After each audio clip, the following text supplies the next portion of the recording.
Blackstone presents Depop, a novel by Russell H. Ford. This book is read by Wayne Evans. The sister stood looking over the small courtyard adjacent to the church. Sunlight peeked through the clouds and laid a dappled pattern across the landscape. Spring flowers poked their way skyward through the loam. Birds chirped to the morning sun as they fluttered along the eaves.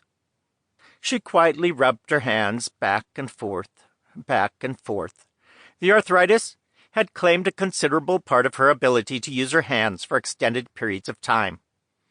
Being this far from any major town meant limited access to health care to tend to her condition, and made any medications prohibitively expensive. She suffered quietly during her toils.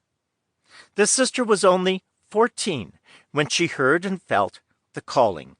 It was a happy and sad day as she climbed onto the train and waved farewell to her family. The clouds of coal ash and steam made for an interesting byplay as the train chugged out of the village and into the mountains right at dusk. The train greeted the new sunrise on the level plains east of the Andes. It seemed fitting to leave at night, as she ended one part of her life and began anew on the morrow. Even at a very young age, she was a gifted pianist. But that was over 60 years ago, so very long ago. She looked at her hands, twisted, inflamed, and painful. For so many years she had played at each and every worship service, funeral, and wedding at her church.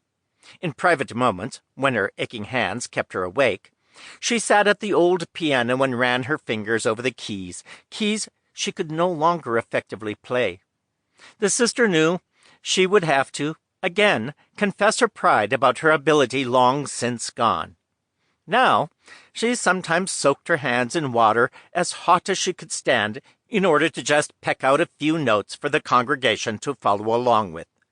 So many floors had been scrubbed, so many parishioners' graves dug by her when no one else would or could. All had slowly robbed the sister of her musical skills. It was even difficult at times to pin together diapers in the orphanage. The periodic civil strife that had claimed so many had also left so many to care for. She often cried herself to sleep when she could hear the mortars falling in the jungle many kilometers away. Every blast increased the probability that a new orphan would appear on the doorstep of the church.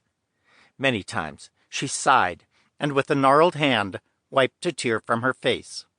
Many times the children were wounded, wrapped. Sample complete. Ready to continue?